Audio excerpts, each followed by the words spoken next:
complete Trikonasana is not very easy at all. Tremendous action is required on the back leg. Keep that back femur heavier and heavier and heavier.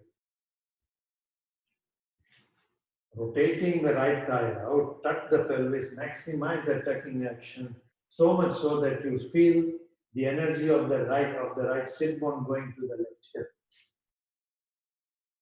Without losing that sensation, go to Trikonasana.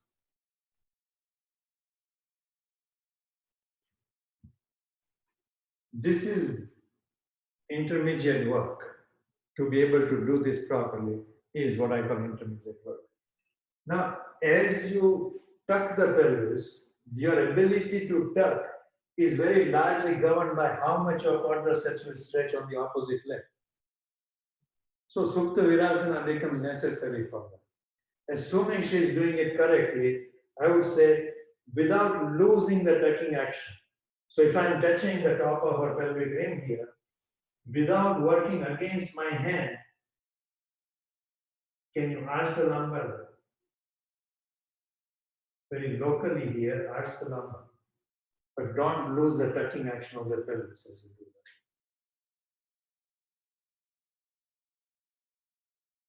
Don't attempt to arch the left half of the lumbar here. Keep your attention at the very top of the pelvic ring on the right side. And you have to repeatedly go at it. Where do you think her ability to do this comes from? One chance to answer the question. Okay, lost. It comes from the heaviness of this femur. And inhale and count. To make that femur heavy, you cannot use hyperextending the knee. You have to stay with the femur action, the bone action of the back leg. Doing Trikonasana to the right side that way. To tuck the pelvis effectively, bend the left knee towards the wall and rotate that left leg out. By doing that, drop the left sit bone to the back foot as much as you can. Carefully straighten the back leg without losing the tucking action of the right side.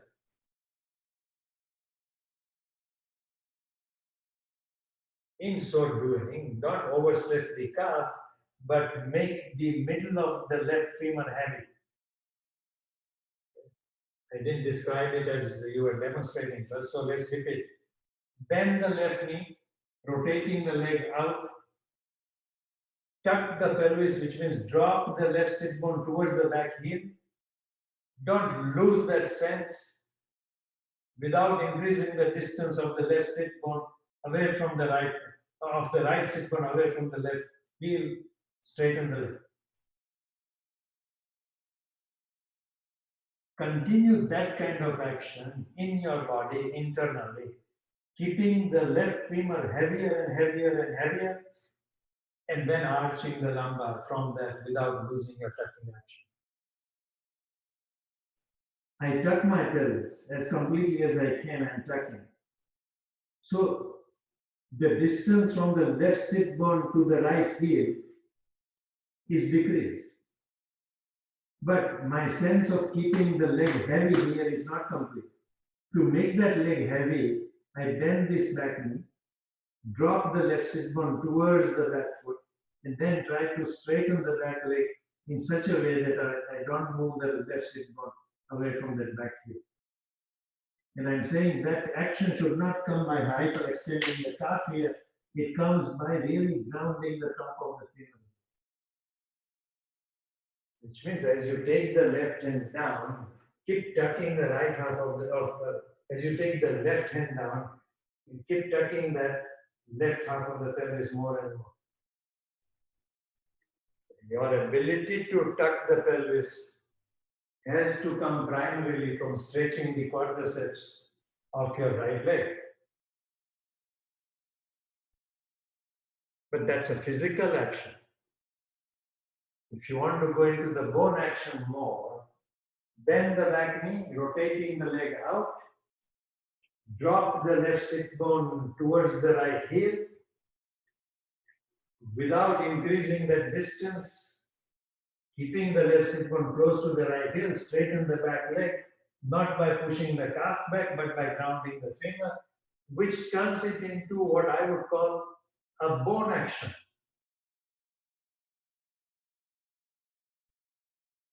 Then to get the maximum benefit of the bone action, continuing to tuck the left half of the pelvis, arch the lumbar bone. What my teacher might call double action. To complete the story is actually never complete. It's the nature of the thing.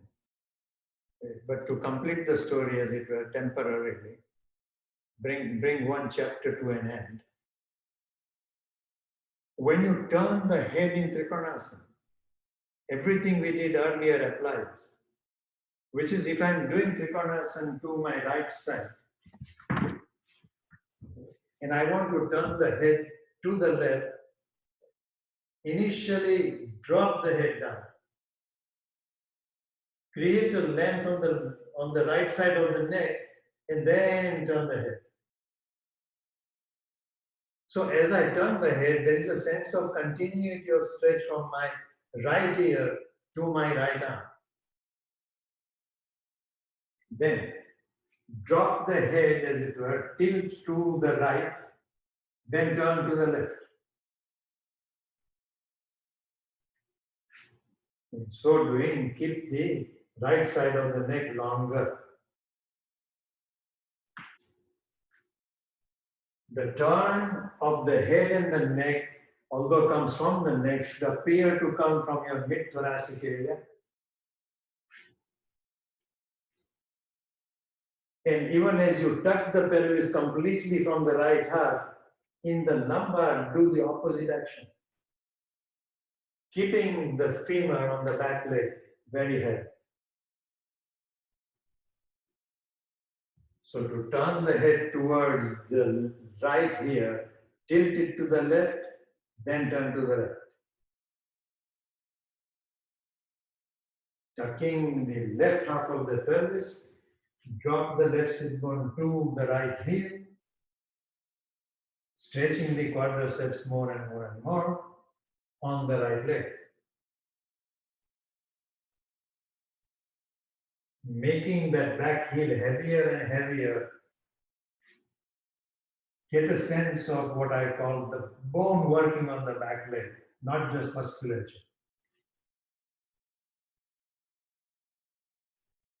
And inhale and down. Turn the feet forward, feet together. If you read Light on Yoga, I think it describes Trikonasana by saying, hold it for 20 seconds. If you go to study in India with Mr. Iyengar, it is never 20 seconds. It's held forever and ever and ever. But when he writes the book and says 20 seconds, in those 20 seconds, he completes all of this work. So when he says hold the posture for 20 seconds, it is after completing all this very careful attention. All right. Looking happy, go to Uttanasana.